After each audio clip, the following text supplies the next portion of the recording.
Hello guys, welcome back to the channel. In today's video, I'm going to show you how to record calls automatically on Android mobile phone.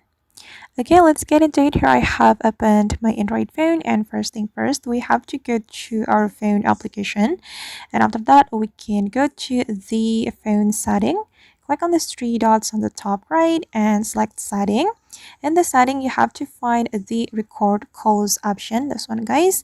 And if you want to record the calls automatically, you just need to activate the auto record calls, this one.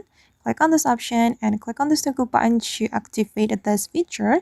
And after that, you can choose what kind of calls you want to record. You can select all calls, calls with unsaved numbers, or calls with specific numbers.